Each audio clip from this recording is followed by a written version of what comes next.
Hey, what's up everybody? How you doing? Welcome back to Karpo Gaming and another Diablo 4 video.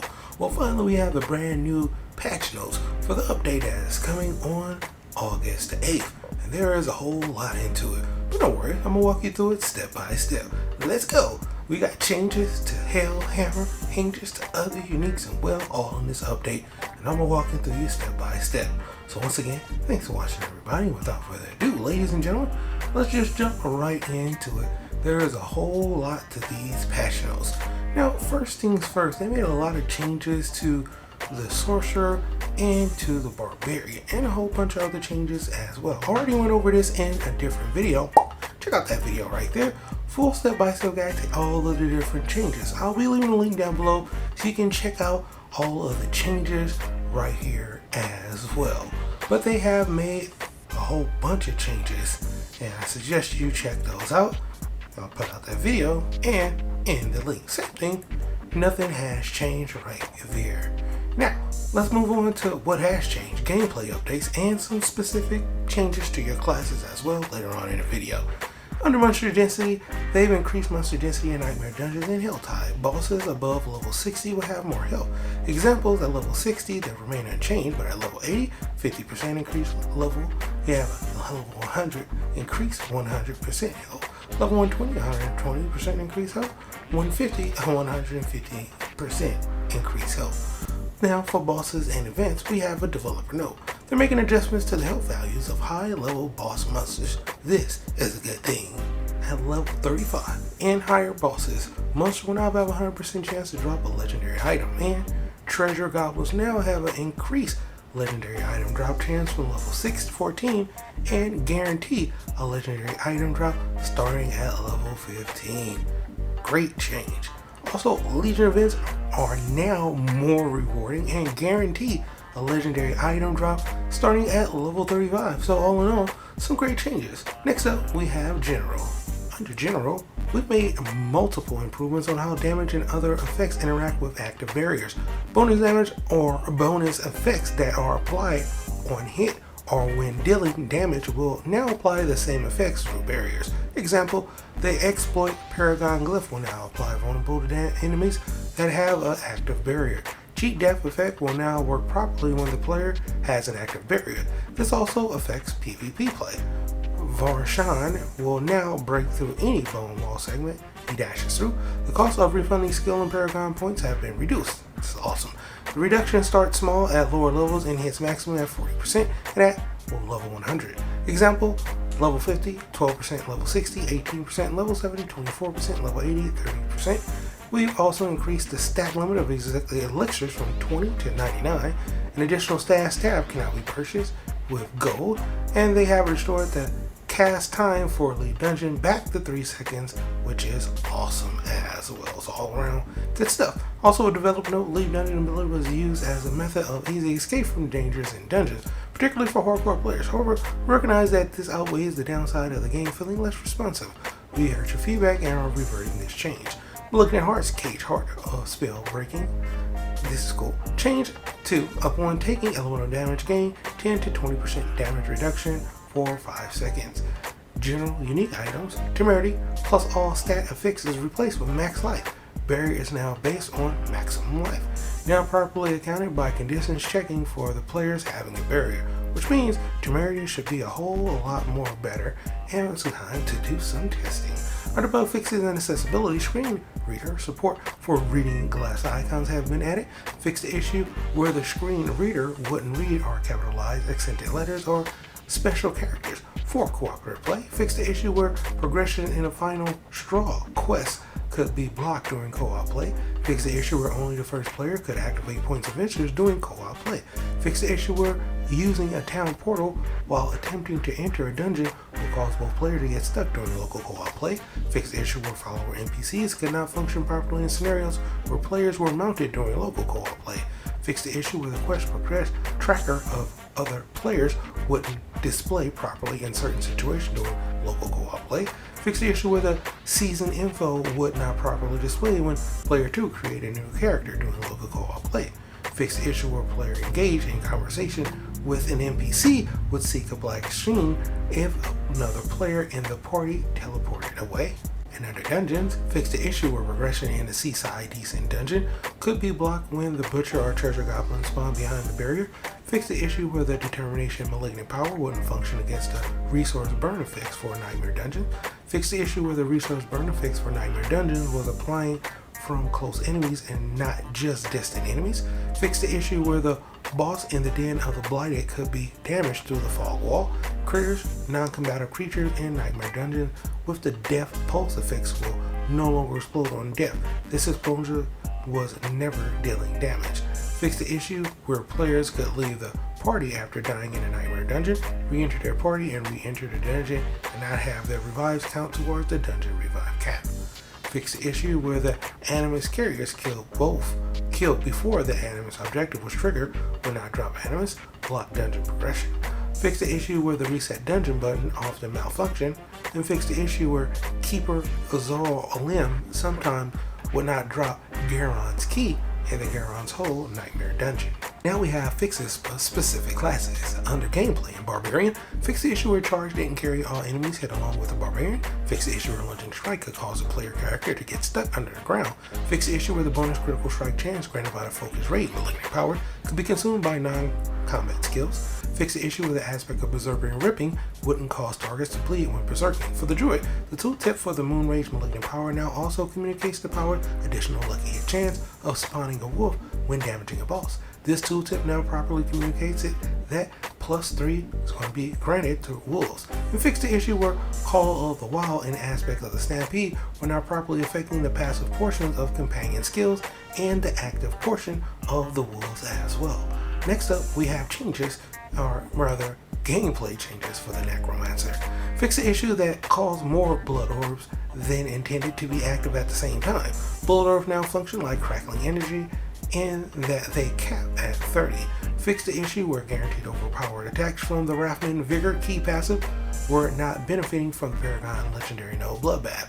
Fix the issue where the automatic corpse explosion cast from the Ceriliagus malignant power could ignore the damage reducing effect that the power when using an enhanced corpse explosion. Fix the issue where the untimely death aspect only increased overpowered damage on the blood lance that was cast and not other lance targets. Fix the issue where when the decrepit or malignant power was equipped twice, the power with the lowest number of near enemies acquired to activate was the one that would trigger. Fix the issue where shields held by the Necromancer would cover their face in loading screens. Fix the issue where the Necromancer in perfected balance passive can only have 1 point allocated to it. Fix the issue where the decrepified or malignant power wouldn't trigger when mounted. For the rogue, fix the issue where the poison trap could be infinitely cast when spending energy by using the concealment skill near zone transition areas.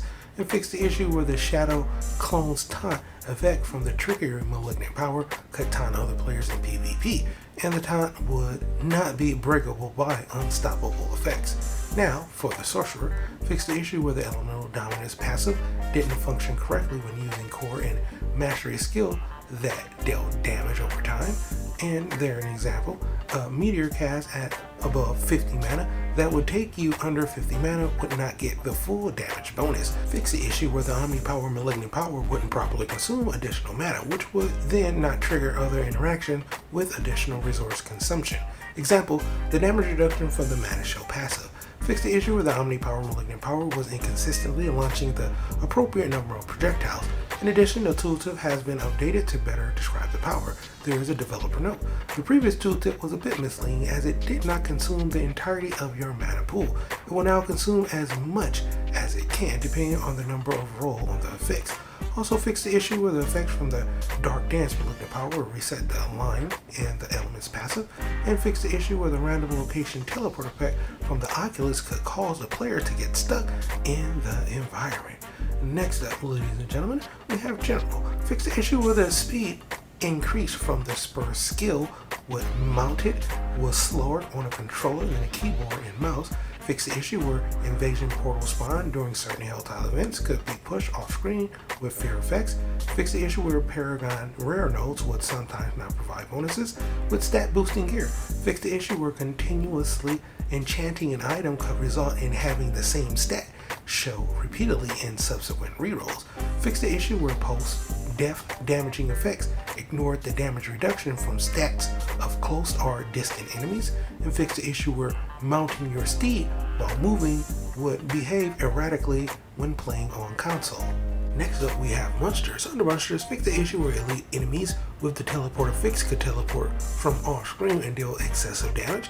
Fix the issue where charger enemies could still damage the player after dying. Fix the issue where the corpse spawn enemy wouldn't attack the player. Fix the issue where the Majab monster was more difficult to defeat than intended for quests. Fix the issue where progression would be blocked during the reject the mother's quest if the players left the game and came back. Fix the issue where quest objectives will be missed while mounted during the Desperate Remedies quest. Fix the issue where the Fury Against Fate quest could have its progression blocked. Fix the issue where the quest tracker pin would not be visible outside of the zone where the Ruins of Faith quest was located. Fix the issue where the Gore Soul barricade could become indestructible after exiting and returning to the cellar during the Fury Against Fate quest. And fix the issue where players could repeatedly fight Roshan during the final season quest by resetting a dungeon when he responds. So as of the 8th, it's been fixed. So get out there and farm them if you haven't already. For the Season of Malignant, fix issue where the Prudent Heart Malignant Power would not trigger while mounted. Fix the issue where the Dark Dance Malignant Power could behave as if the player was damaging themselves, which could apply other effects that occur when the player deals damage. Fix the issue where the Invoker of Arshan recipe could be lost. For any player that has lost the recipe, it can be reacquired from any Malignant kill after the seasonal questline has been completed. Fix the issue where the Barber Malignant Power would absorb damage from all other players and not just the player with it equipped, so GG's, that has been fixed. Fix the issue where the Urn of Bargaining Season Blessing was increasing the enchant cost of items. Fix the issue where the Dark Dance Malignant Heart could kill the player. It will no longer consume life if the player does not have enough life to pay. For Shop and Battle Pass, fix the issue where the Arise Emo's visual effects wouldn't appear when playing on low graphical settings. Fix the issue where the Dagger Tap emo for Rogue from the Battle Pass would lock player's movement for its duration. Fix the issue where the female necromancer animation for the cage puppetry emote had visual errors in the preview, and fix the issue where the Phantasm Walker cosmetic set had multiple visual errors such as clipping. For UI, fix the issue where text was missing when speaking to Caress during the Tangled Memories quest. Fix the issue where the subtitles during the Light Extinguish quest were out of sync with the voice dialogue. Fix the issue where the tooltip would show the Ronin or Raffle Malignant Hearts when equipping 2 rings with the heart socketed into it. Fix the multiple issue where text description inconsistency in shop bundles. Fix the issue where the Scroll Amnesia tooltip referenced stat points instead of paragon points. Fix the issue where the tooltips for the social and miscellaneous tabs in the action wheel were mismatched. Fix the issue where the tooltip for Battle Pass emotes would erroneously describe the emotes as eShop emotes instead of seasonal emotes. Fix the issue where the Cauldron Aegis displayed as supporting all classes even though not all classes can use shields. Fix the issue where the timer for Whispers could spawn incorrectly, would display incorrectly, pardon me. And fix the issue where the Still of Velhova and Hero Overwhelmed headshots were missing names in the wardrobe. Fix multiple localization issues. Fix the issue where the button highlights for controller would disappear after dismissing the Buy More Platinum prompt while navigating from Battle Pass menu. Fix the issue where the hero list could not be reordered. Fix the issue where the player displayed death marker on the minimap was incorrect compared to where the course was. Fix the issue where the quest marker would display incorrectly if the player left the area and returned during the Answers in the Ashes quest. Fix the issue where mount armor and trophies wouldn't update when selecting other mounts in the stable master vendor menu. Fix the issue where controller button highlights would disappear in the stable master's menu. Fix the issue where the battle pass interface would not properly navigate to the appropriate tier after their skipping. And fix the issue where the die emo from the battle pass displayed its name incorrectly. And now, last but not least, we have miscellaneous. Fix the issue where the Reigns of Bloody Steed will reappear in the Stable Master's menu after it was already equipped. Fix the issue where opening multiple clan profiles windows will cause a crash. Fix the issue where a certain Necromancer hairstyle would intersect with the character necks in cutscenes. Fix the issue where the audio from Commando could be heard even if the player was far away from him during the Enter the Forest clearing quest steps. Fix the issue where the weather effect and map color change to denote Helltide would persist after Helltide ended. Fix the issue where they're skipping the initial cutscene after creating a new character could cause a crash. And fix the issue where the bloody liquid steed will not always reward you after defeating Echo of Lilith. And last but not least, various other visual stability and performance improvements for all platforms. So boom, there you have it, my dude. That is what is coming on the 8th of August. Of course, if you want to see the specific changes, I already did a video on that, and you can check out the link below to look for your specific classes to see what changes are coming on the 8th as well.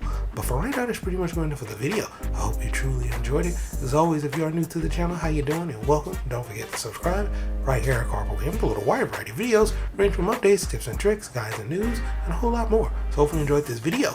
Once again, thank you everybody for all your love and support. And as always, I'll be seeing y'all in the next one. Later.